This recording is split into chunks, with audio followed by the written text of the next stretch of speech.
Hello, my friends. This is Heather. This is the Friday edition. This is a celebrity chat. And this week, so awesome, all the way from Sydney, Australia, believe it or not, is Suzanne Culberg. And she's the Nope coach. And she empowers people by teaching them how to say no, which is brilliant. So have a listen and let me know what you think. Take care. I will see you soon.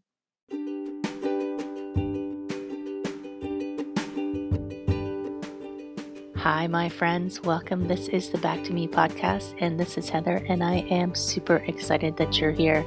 You are going to hear some tips and some tricks and some ideas to help you live your happiest and healthiest self. I call it Back to Me because when you are taking care of yourself, back to me, then you can take better care of others, and we can all make the world a better place. This is Wellness Your Way, and I am super happy that you're here.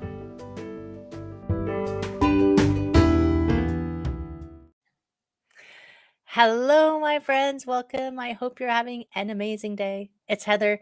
This is Back to Me podcast. It's my favorite day of the week because it's Friday. And that means I get to talk to someone super awesome, my celebrities. And this week, my super amazing celebrity is Suzanne Culberg. Did I say it right? You certainly did. I did. And I love even more that you are the Nope coach. As soon as I saw your information that said you were the Nope coach, I said, I have to talk to this lady. And okay, we're talking all the way from Sydney, Australia. Sydney. So it's the future. We're already Saturday here. Right? I love that. It bends my mind. I like things that bend my mind, that it's already tomorrow. Hey, how was it like tomorrow? Is it a nice day? Future's looking good. The future's looking good. I mean, it's just turned fall here, so it's just turned spring there, right? Mm-hmm. Beautiful. I love that. And today we're going to talk the truth about self-care. What is it for reals? For reals, what is it? But Suzanne, okay, I know you've done a few things in your life, but how did you get to be the Nope coach? I love this question, Heather. It's like a long story or short? Oh, anywhere around there is good. Anywhere in between. So it's funny.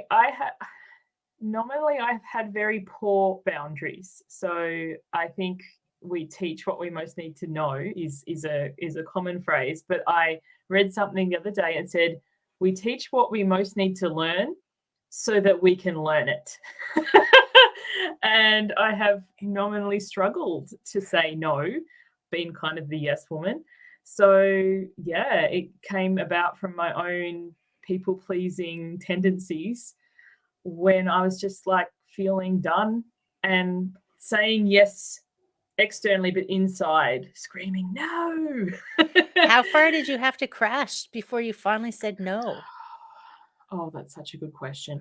I love it when people ask, like, what was the pivotal moment or what was the turning point? Because I didn't have particularly one. There was like a collection. Kind of like, I describe it as like sitting on an ant's nest.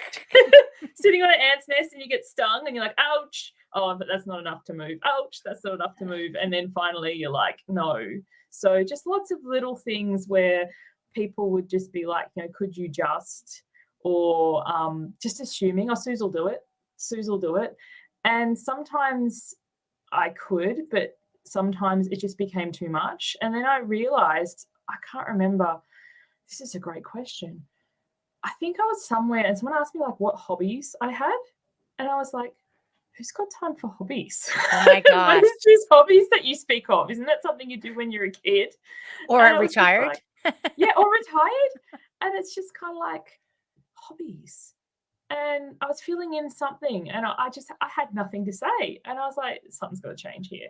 So yeah, it was like, hobbies, what would I like to do? And then I thought about things that I liked to do when I was a kid. And I remember my parents going, there's no money in that. Like, we weren't encouraged to have hobbies. It was oh my gosh, no.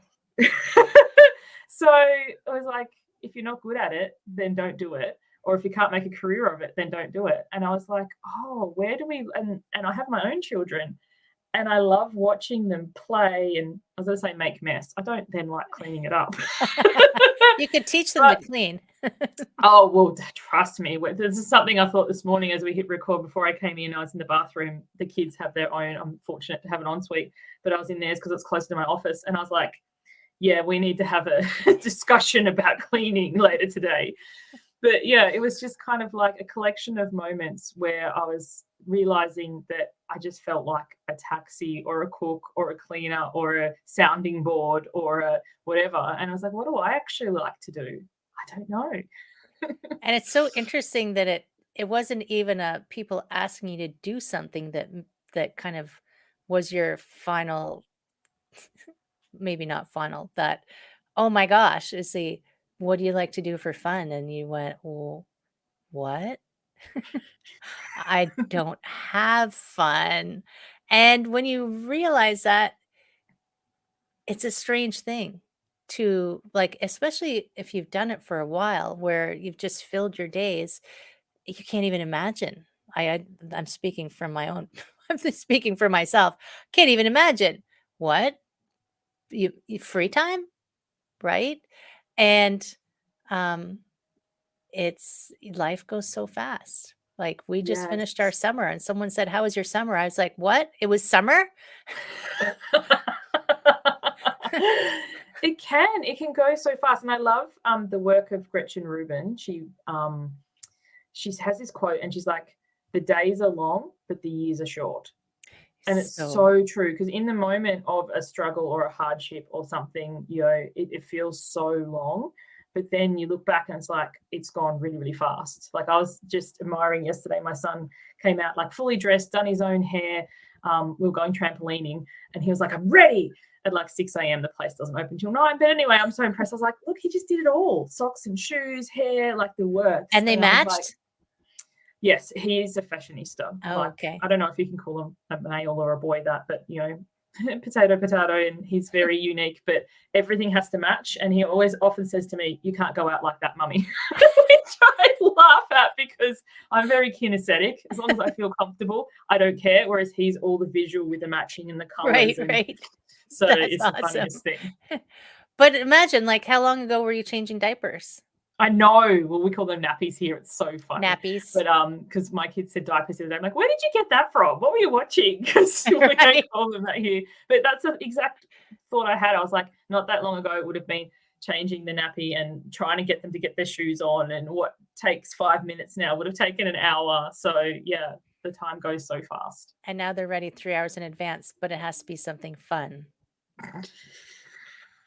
Right. It was so much fun because my daughter's very adventurous and she's a climber. Naturally, she's a little bit older, but my son is very hesitant. And when we got to the trampoline place, there was like a kids ninja warrior course. And my daughter was like straight up there. And my son was like, oh, I want to, but like, I don't know. And he's really anxious. And like, what if people laugh at me? And I'm like, what people? We're literally the only ones here, which was Right. awesome. But it's so roundabout. Like as an adult, we do this with things. What if I Oh, fail? What if I totally. fall? And I said to him, like, just do your best. And he's like, what if I don't make it? And I'm like, well, then next time we come back and your best gets to get better. And it was just such a lesson for me in that moment too, like in business, in life, in things that we do. What if we fail? What if it's not good? What if this? And it's like we always do our best and our best gets to get better. So and anyway, eventually he got up the wall. I've got a video of it and I was so proud and I put it on Facebook and yeah, he's just And yeah, he'll be even better. Yeah, well, there's 3 tiers of walls. So he got up number 1. Next time we go, he can attempt number 2. My daughter did I don't know how many attempts at number 3. She went straight up number 2, number 3. Eventually, she got it, but then she was tired. She's like, so next time we're going to start with the walls before we do the trampolines, so that they have more energy. I love how they're just so knowing of all this, whereas I'm just like, And it's interesting. So it is true. Like when you see clients, because your daughter is like just charges in and just does it and doesn't care. And then she might be the person who ends up forgetting to say no at some point in her life. And then your son is the hesitant, what if I fail? So he forgets to say yes yes, to life. so true. Because there's 2 sides, and It's you so have funny both. because I put it on Facebook and I said, guess which one takes after me? But it is in like the athletic one, my daughter's after my husband and the more whatever. But in the other way, yes, she takes after me as in bull at a gate. Sure, let's go. but doesn't actually pause to say, do I even want this? Because I think Right. that's sometimes too, if someone says, can you, in the past, I'd always say yes, because yes, I can, but do I want to? And I If they think said, will you instead? yes, but isn't it interesting? But also too, I think sometimes we feel that we're letting people down, or we don't want to be rude, but they can always ask someone else. Like, we're not the only person that they can ask. So it's just interesting to pause and run it through our filters. Like, do I have capacity for this? Because that's another thing I tend to do, say yes to too many things. Then be like, past Suze who said yes and current Suze who has to deliver are two different people. Yes, exactly. It's the boss who says yes to all the projects and then tells the employees, and the employees say, what? Who's going to do that? The boss is like, yeah, we'll do it. It's fine. So Yes. your CEO needs to be reined in a little bit. Oh, 100%. I recently rebranded and I was like, oh, this is going to be fabulous. It'll be finished by July. And I thought that was a generous deadline. And I was just saying to you just before we hit record, and this is September now, it went live a couple of days ago. And I was like, I really underestimated how long this would take and how much it would take. Because I think sometimes too, we don't really realize how big of an endeavor things are. So, yeah. And I have two, because we were just talking before I did this, that I just did that 110K kayak. So sometimes we don't realize how big it is. Sometimes we don't realize how big it is. So, so because there's two sides. It's like, oh, you said I'll be done in July. It'll be fine. And you don't recognize how much work has to go into it. And sometimes, because I just did something recently where I was talking about my learnings from my race, was sometimes you don't set a big enough goal for yourself because you think it's too big. Oh, yes. There's Right? we tend to do this big pendulum swing with so many Right? things in our life. Because the other thing I was going to say with the big goals too, because when you told me about your kayaking, I was like, how long did you sleep for afterwards? And it wasn't as long as I expected, because sometimes we don't factor into the recovery or rest time on the other side. So with my website, my next project that I want to do is my next book, and it's school holidays here now, and my kids are actually going to go and stay with my parents. And I was like, oh, fabulous. I just, throw out my next book. And then I'm like, actually, I'm probably just going to sleep. It's true. We don't I know I hardly ever factor recovery time in for things. And let's talk self-care. Yes. Yes. Self-care, so important. So you asked me how long I slept, and I probably slept 4 hours. And then I got up because I woke up because my circadian rhythm said it's time to be up. It's daylight. And then I was doing things. I'm like, hold on, I'm really tired. So I went back to bed again. But in all reality, I mean, I paddled for 19 hours. I probably didn't feel better until Tuesday afternoon. Like, back to my somewhat self, work out the kinks, get some rest, get some nutrition back in. Because I think I calculated I burned something like 8,000 calories, and I did not eat that many calories on the route. And we also forget to celebrate, because what did I do? Because I told you when we came on, I said, oh yeah, they said that I was a badass. I said, no, I'm not. And then I was on to the next thing.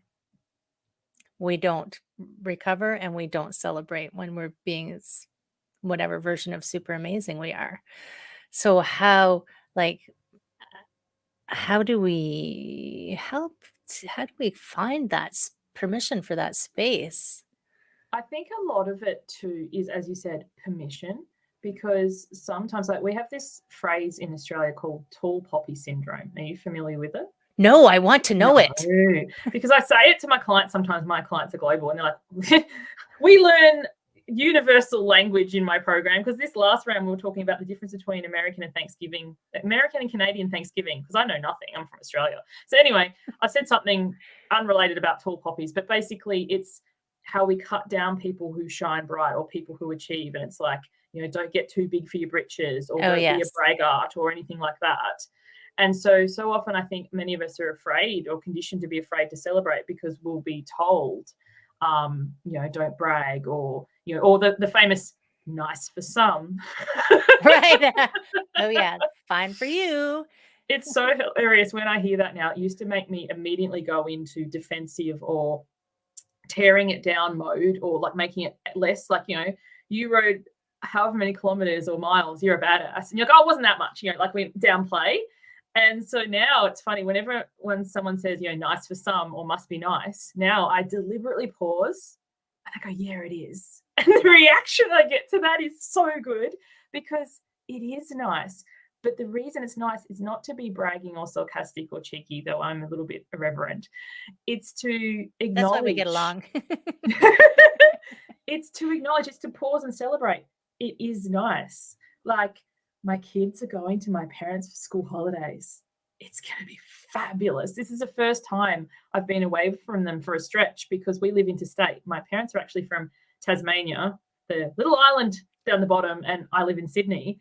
So, and it was funny, I was chatting to my dad yesterday, and he's like, so the kids come on Tuesday? I'm like, yes. He's like, so I'll see you on Saturday then? And I was like, have we got our wires crossed? Like, I was really panicking for a moment. I was like, what do you mean? He goes, oh, you'll miss them so much, you'll be on the plane. I was like, no, I won't. Obviously, you're mistaken, Dad. Exactly. He's like, we'll see. And it's so funny, because he's like, you'll miss them. And I was like, I've never had a chance to miss them. Like, because I've never been away from them. Right? It's funny, but I love my children dearly, but I have never been the mum who misses them while they're at school. I think I know that they're safe. I know they'll be taken care of, and I've got stuff to do. Action taker. So, like, I appreciate people who do, but like, yeah. So I don't know. We'll see if I miss them, but I know that they'll be taken care of. They'll be having a fabulous time, and I'll see them in 10 days. And what I'm really most looking forward to is when I like clean up after a meal, and then I go about my business, and I come back, the kitchen and the dining room still being clean, not all the stuff under the table, the toys strewn everywhere. I'll be like, oh, I know myself. That's awesome.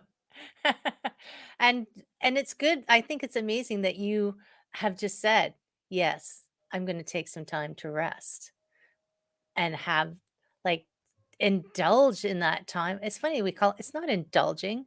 Why is it indulging? This is the thing. Self-care is often labeled with indulgent. Right? And I just did it. That. Yeah. I can't believe I did it. When we realize it, because the thing is, what's interesting, like, I work with a lot of people who overconsume in some way, often overeaters. I'm a foodie here. But it can be over scrollers, like, compare and despair, doom scrolling, Facebook, Instagram, over workers. I kind of do that one as well. Over shoppers, over, like, there's so many ways that we over. And the thing is, I believe the reason that we do that is because we don't have true self-care. So we indulge in these other things.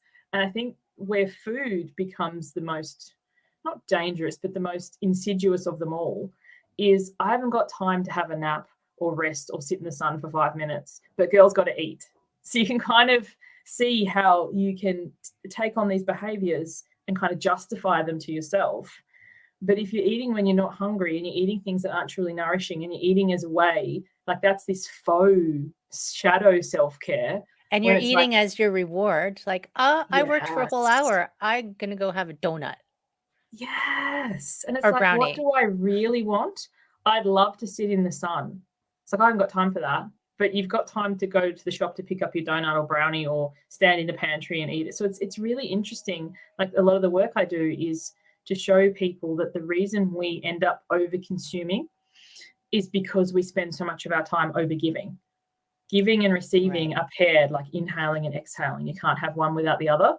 So if you're constantly giving, yes, I can do that, sure. Like, what do they say? If you've got a task to do, give it to a busy person. Yeah, because they don't know how to say no.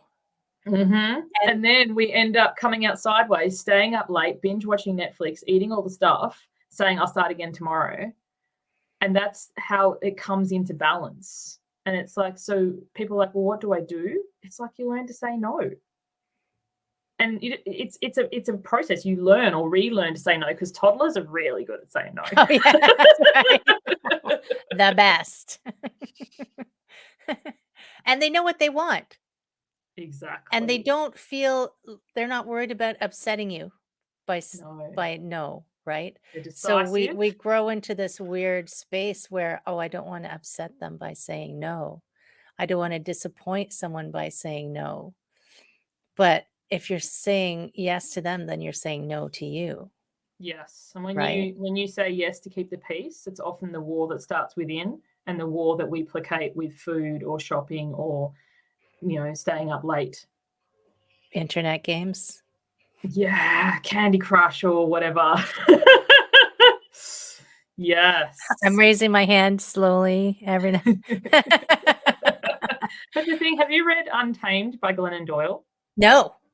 Oh, best book. I've got it on Kindle, book, and Audible.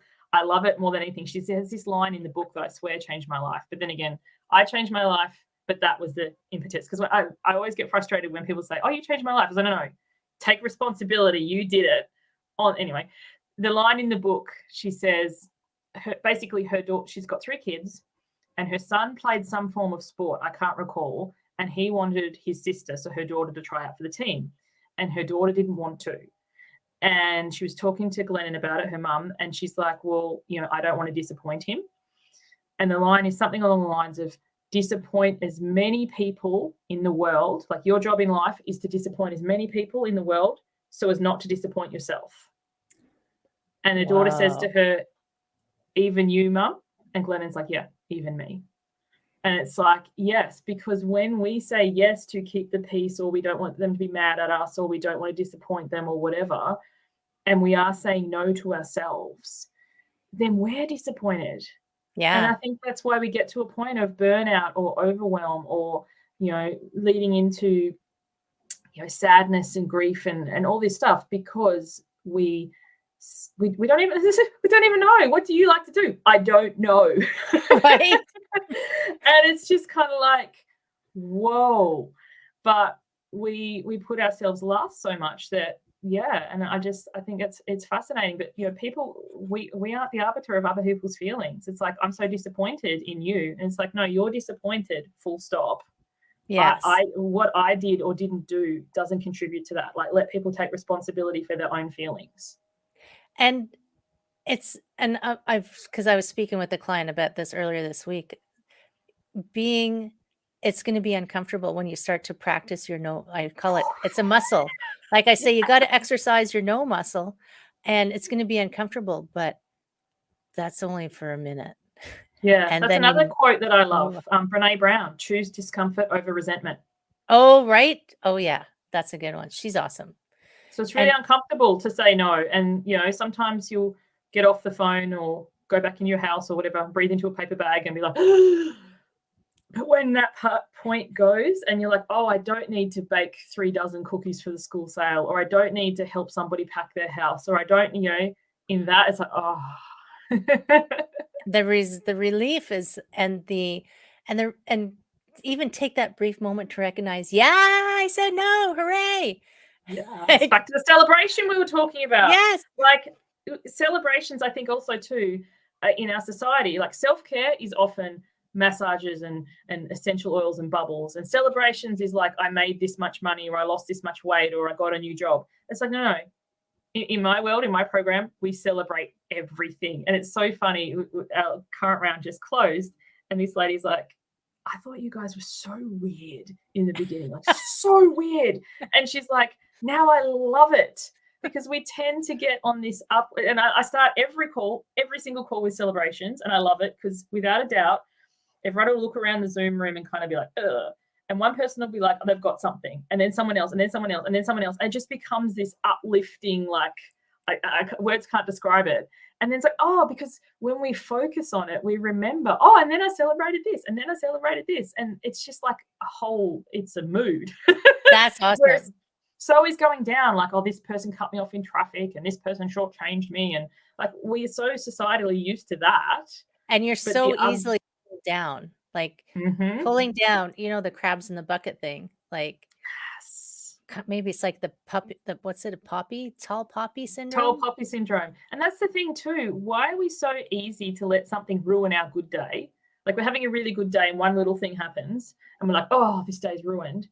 But we don't let a good thing ruin our sadness. Like, you could be like ruminating about something and something good happens. You don't be like, oh my gosh, you just like, oh, you just dismiss it or ignore it. So I think the job. Are we addicted to feeling down, or like we're not psychologists, but by the way, but But but it it's is just things to think about. But also, too, in terms of effect and how we are, when we're excited, we tend to have a really open posture and like this.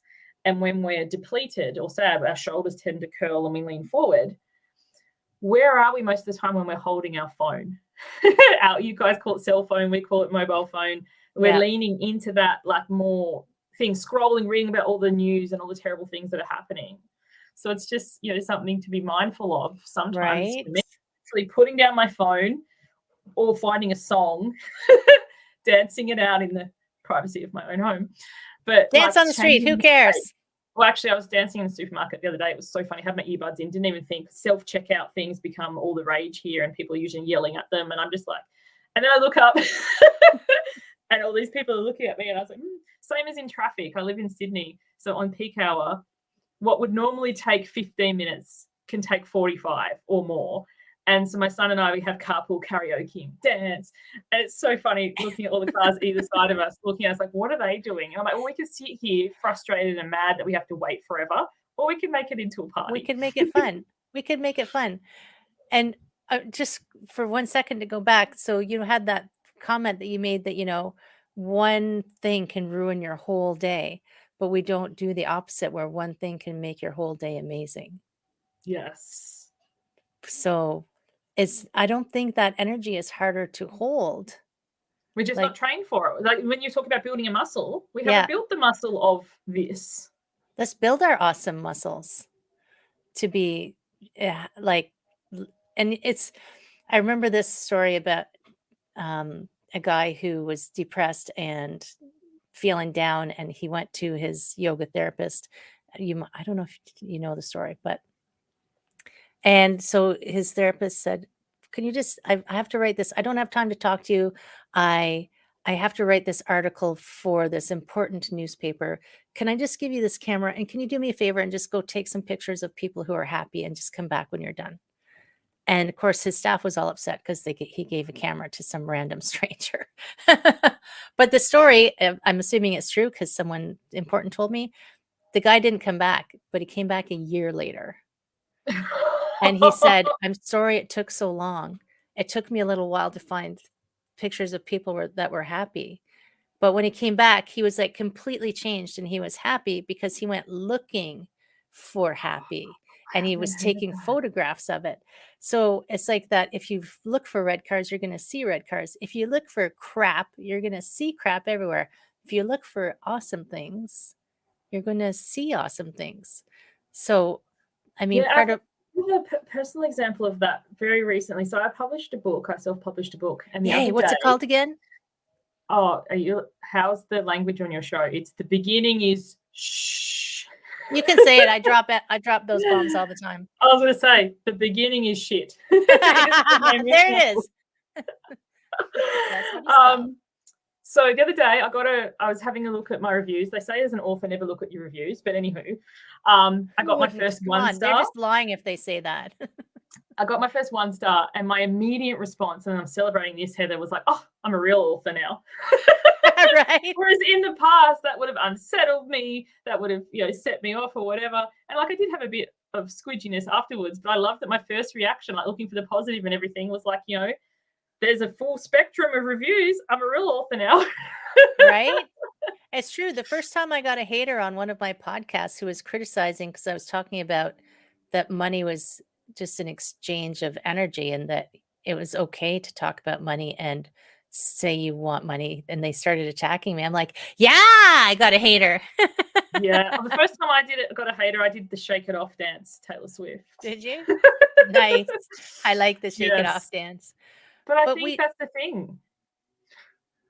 Wait to talk at once. Yeah.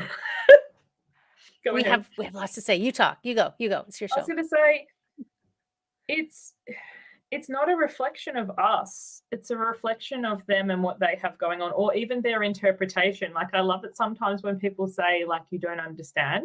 And I was like, I understand. I don't agree. There is a different thing. And I can see it in my own life. I remember someone recommended this book to me that I bought in 2015, Power versus Force. I can't remember who it's by, but I started to read it and I was like, this book's crap. Like, I couldn't even finish the first chapter. I was like, oh my goodness, what on earth were they thinking? This is nonsense. Like, I didn't go and leave a negative review because that's never been my style, but I just put it aside. And then, like 3 years later, for whatever reason, I can't remember, I think somebody else had mentioned it. I was like, oh yeah, I've got that book. I dug it back out. I read the entire thing cover to cover like that day. The book had not changed, Heather. It's been sitting on my shelf for 3 years. So I think sometimes, we change, and that's the whole thing of cancel culture and where we go. And that's the thing. One of my pet peeves is, as soon as someone says one thing that you don't agree with, you have to tear them down or whatever. Couldn't like with my program, I have 8 modules, and I'm like, if you open one and it's not for you, leave it on I call it the sushi train. Nice. And pick up another dish. I think sometimes that's how we end up in some sort of codependency. Once again, not a psychologist, but we have to either agree with everything or not, and it becomes really weird. We have different opinions about different things. That's okay. It's actually good, because It's healthy. how can you grow? How can you change? How can you find something new, a new perspective, if we're all the same, right? Exactly. And Yes. there are people who I've disagreed, like, I can just even think because of my age, like in the past, where I'm like, "Oh my god, are you kidding?" And now I'm like, "Oh my god, of course." Right? Parenting is a busy example for that for me. I remember I'll never let my kids do that. And I was like, I was the world's best parent before my kids were born. Right.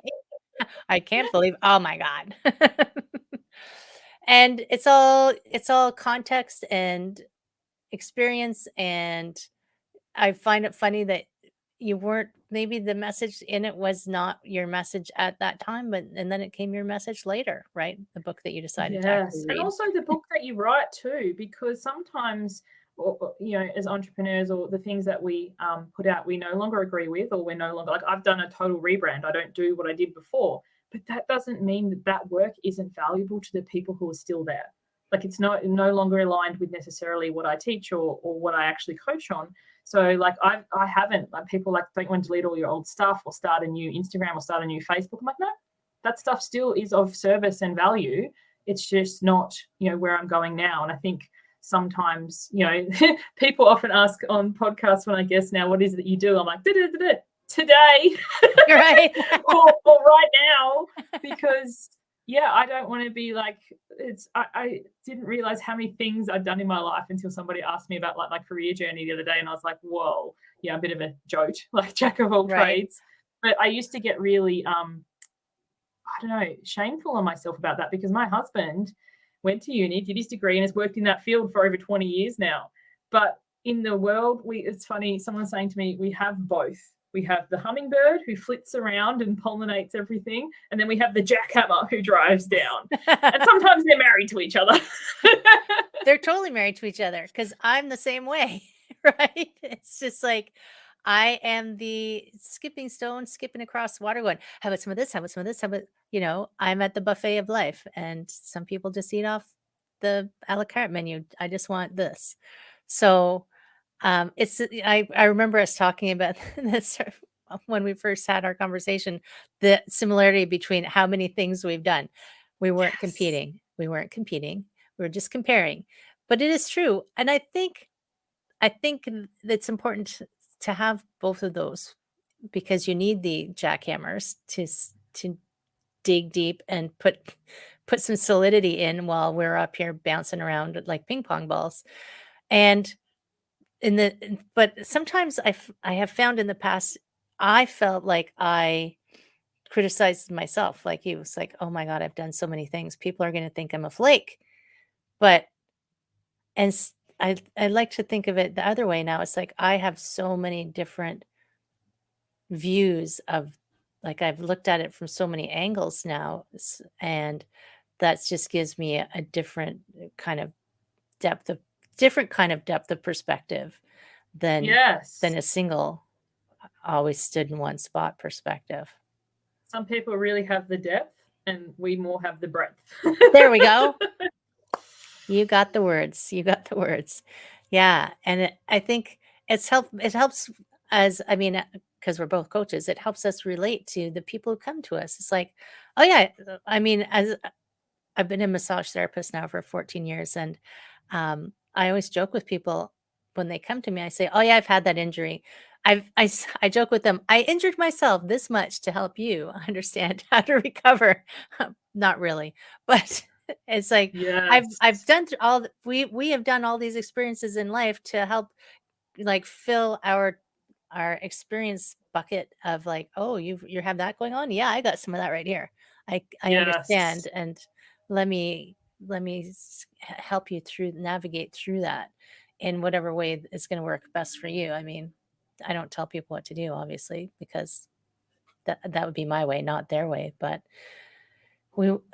yes, coach. I mean, we're just coaches are just trying to help people find their way and stop being stuck in their stuff, Yeah, right? and offer a different perspective or an alternate thing. I love how you were, do you still do massage?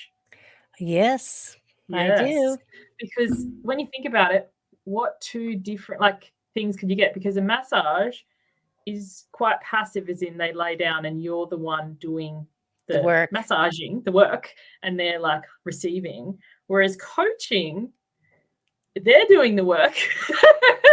We're asking the questions. It's kind of like, it almost reminds me of a plumber. Like when you hire a plumber to come to your house and they're like, it's $1,000. And you're like, it took 3 seconds. And the part, you look at the invoice and the part was like $10 and it was 990 for whatever. And right? with coaching, it's like all you did was, some people who don't get it, all you did was ask a couple of questions. It's like, yeah, it's knowing the questions to ask to Right? unlock. Because how many times has someone told you something and you've been like, yeah, yeah, yeah, yeah, yeah, yeah, and it's never really landed? Whereas a coach asks it so that you can have it, because if someone tells you what to do, you'll be like, yeah, no, and go and do your own thing and make the mistake. But a Right? coach can ask the question to find the insight. And I can't remember the number of times that somebody said something to me, or even my own clients, and I talk about overgiving and overconsuming and how they're linked. And we worked together for ages, and one day the penny just drops. And they're like, did you know? But that's the difference between a teacher or a lecturer or a podcast where you listen and go, oh, this sounds fascinating, and I get it conceptually, and then actually going and living it experientially and having the coach like walk the path alongside you, but yeah, not carry you, not massage you, not do it for you. Because like my original niche was weight loss. And Right? I don't know how many people would say, if only I could afford a personal trainer, a chef, like someone to walk around after me and slap biscuits out of my hand. And I was like, do you know why that wouldn't work? And they're like, what do you mean? I'm like, because you would just fire them. When your inner rebel and your petulant teenager comes up and you're like, I'm going to eat everything, you're fired. Right? Then you just hire someone else or hire them back. And it's like, it's never having enough resources. It's like doing the inner work, and somebody can support you with that, but they can't do it for you. Yeah, yeah. You have to make that decision yourself, right?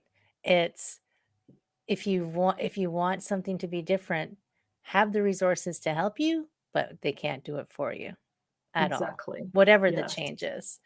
But it doesn't mean you can't, because one of my lessons from I did a podcast recently with the things I learned doing 110K kayak race. One of them was bring people with you whose strengths counter your weaknesses, right? 100%. Yes. And sometimes you don't know what I think usually people do know even though they won't admit it, where your weak spots or your blind spots are. So being okay with bringing someone along who's going to step in and just be the yin yang for you to help you see that, and bring a friend who can lift you up And I when you're think crashing. that moment too, Heather, is so how I'm going to link this to this. Not that long ago, a few months, my VA left, and like a virtual assistant for anybody not in the coaching world. And I was like, oh no. Yeah, and I was really sad. I was like, oh my goodness, that's my support person. That's, the behind the scenes, that's everything. And I, was a little bit, flummoxed. And then my own coach, because I believe a coach without a coach is like a doctor without a doctor, very Yeah. recently, because I still haven't found like the right person. And actually, I think I have now, just we're in discussions. But the coach pointed out to me, similar to what you said, like the person having the strengths where you're weak or whatever. She's like, that VA was lovely and amazing and whatever, but was never going to help you up level your business to where you want to go, because she couldn't hold the bigger vision. So like when you hire a person, a coach, a VA, an assistant or something, if they can't see past the level that you're at, like, and I think as a coach, sometimes people say to me, like, how can you hold the vision, or how can you see what I can't see? And I'm like, this is exactly why you hire me. Yeah. Because if I'm like, oh, you could never do it, that sucks, don't worry. Yeah. Why would you pay them? Right. So it's kind of like this person had reached the capacity of where they could support a business, and my business wants to go to here. And so I need somebody who has that vision and strength. And I think, you know, sometimes in life, like if you spread this out, I can think of friendships that kind of faded out, and we can be like, what did I say, or what could I have said, or all these sorts of things. And it's like the season of that friendship was over. I like that reason, season, lifetime analogy. And it's like nobody did anything wrong. Nobody is bad. It's just like we have this, and then it allows somebody else to come in and fill that space who's going to walk the next chapter with you. And we don't always have to have right, like we try to be very digital, right and wrong. There doesn't have to be rights and wrongs. It's just this is done.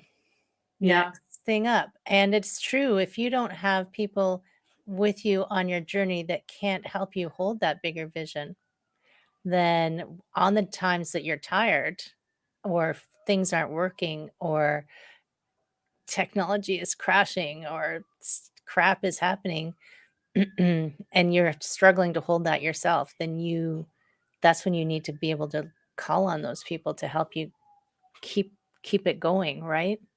Yes. And also being clear on who that person is. So if you're not in a position, like I know not everyone is in a position to hire a coach, and I understand that, but don't assume. Like for me, my husband, I love, but he's never my support person for anything business related. Because he's the jackhammer who's had a higher job, and he doesn't understand. So, you know, when I have the moments, which we all do, I call it my business period. I'm going to quit and get a job, because it happens like once a month. He is not the person I go to then. And I think it's knowing, you know, and it comes back to like being the nope coach and stuff. I used to inadvertently be that support person for everybody in my life. And it wasn't like, oh, well, if you don't pay me, you don't count, or you don't matter. Or it's not that at all. It's that we each individually only have so much capacity. And so like now that I do have really strong boundaries with my friends, if they have something going on, they need to ask me first, like, are you in a position to listen to me vent, share, like, you know, can you hold this right now? And sometimes that's a no. Right. And in the beginning, when you start to do that with people, some people will fall away. Some people will get angry. Some people will have all sorts of things. But other people, when they really appreciate it, that you're modeling it. And when you have really good boundaries, then it kind of gives them permission to do it as well. And yeah, I love it when I get a message now. It's like, you know, do you have space, or do you have capacity, or do you have time, or can you hear this? And sometimes I'm just like, no. And it's like, okay. Or I'll be like, circle back, like this week here, there's been a disjointed week in Australia with a random public holiday and all sorts of stuff. And somebody wanted to talk to me, and I was like, yeah, no, can you reach out again on Friday, which was yesterday, and they did, and we had a chat then. But like, no doesn't mean not ever go away. It can often just mean not right in this moment. And yeah, I think that's something that we can all be mindful of. And there's something we can say to people too, like, hit me up next week. Yeah. Just because you're super busy in the moment doesn't mean go away and never talk to me again.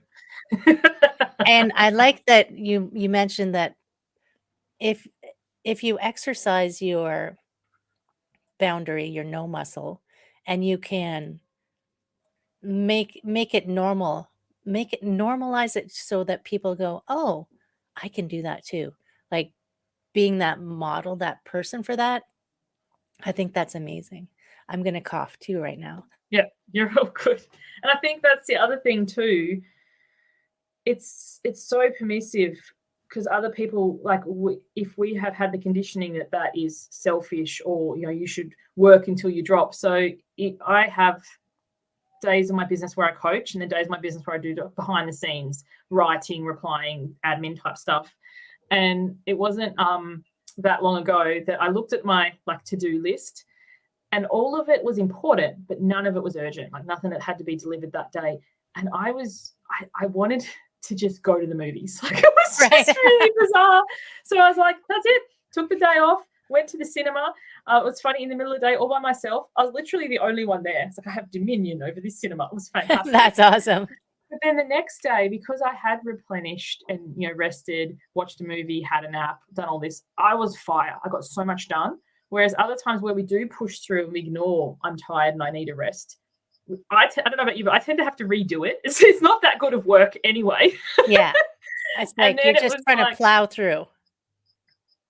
Yeah. It was like I've put the wrong number on the invoice, or I've sent it to the wrong person, or I don't know, something, because you're not really there. And it's like I became an entrepreneur so I could get away from the 9-to-5 slog.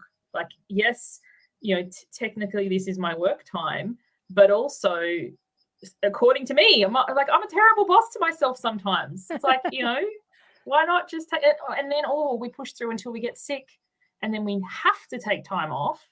And it's okay then because we're sick, but we don't enjoy being sick, whereas I enjoy going to the movies. And we don't even often wait until we're done being sick. Oh, like yes. we come back before we're really fully recovered, because I don't have time. I have things to do. People are depending on me, right?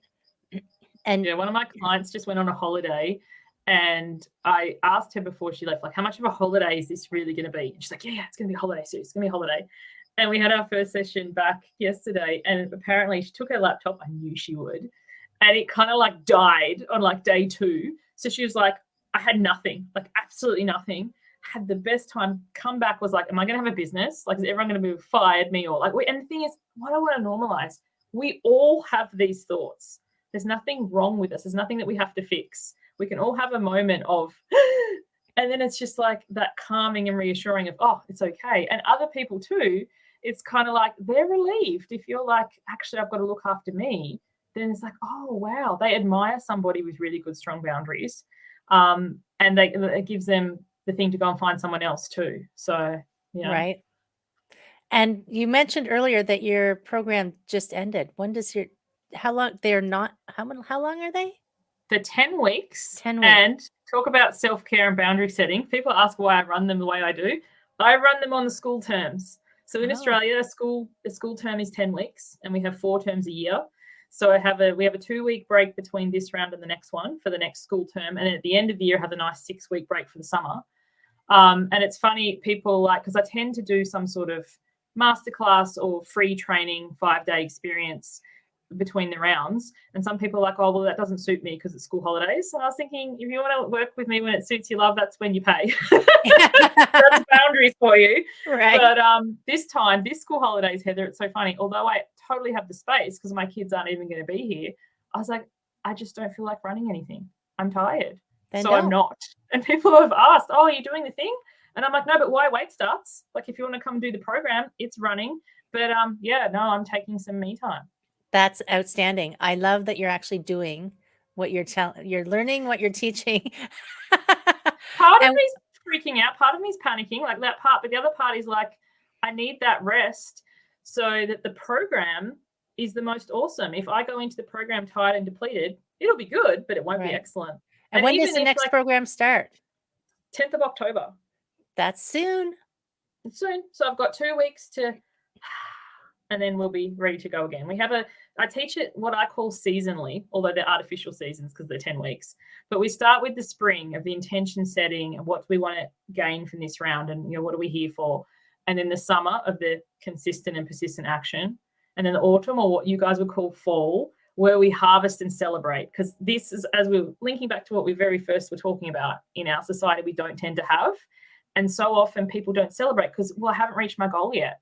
But I'm like, no, we celebrate the process. We celebrate the commitment to showing up. We celebrate, I think it's something I talk about in the program, but when we were kids, the game of hotter and colder, like somebody hides something.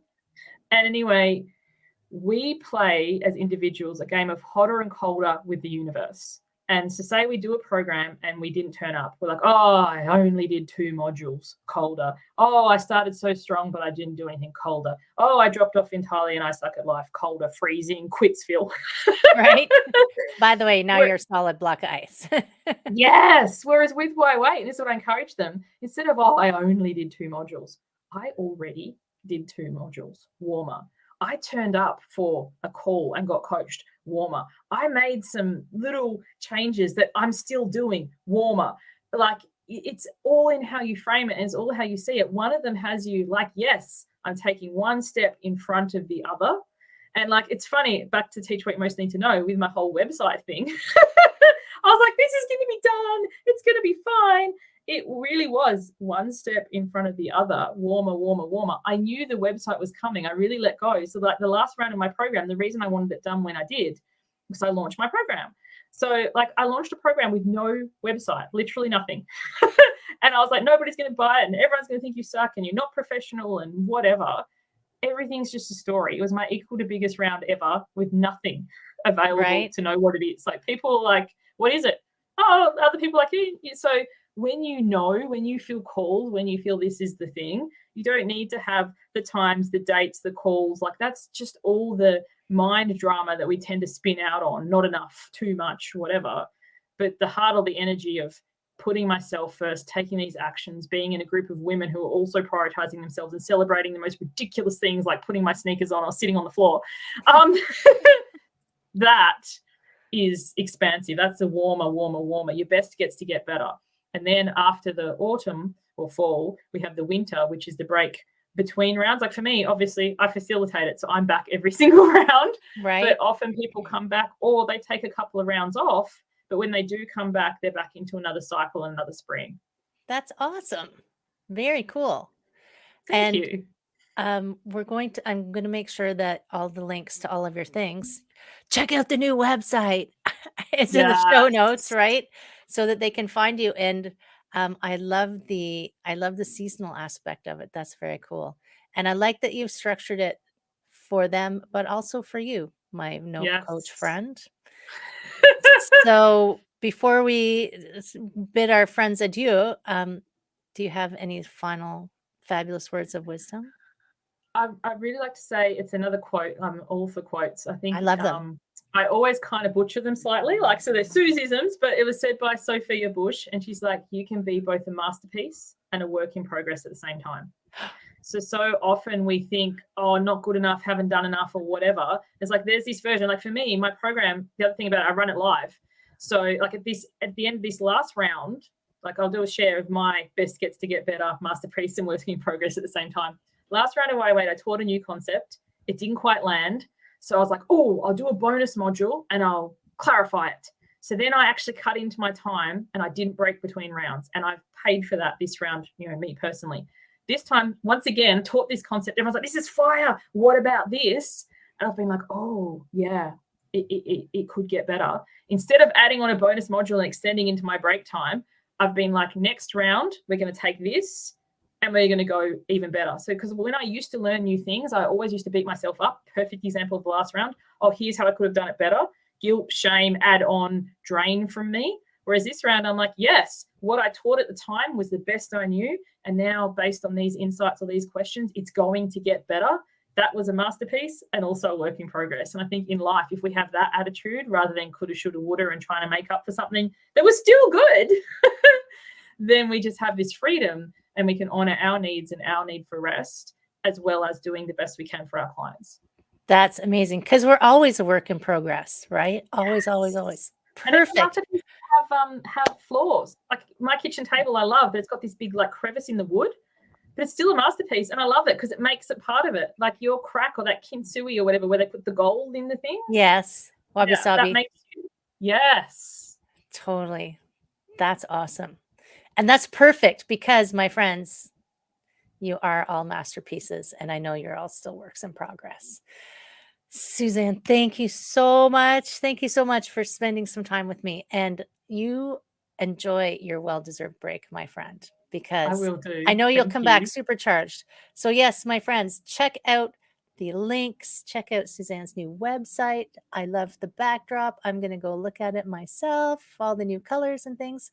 And leave us some comments, subscribe, like, share with the world. That's what we're asking you to do because we want to help more people. And until then, my friends, peace out and stay well. See you soon.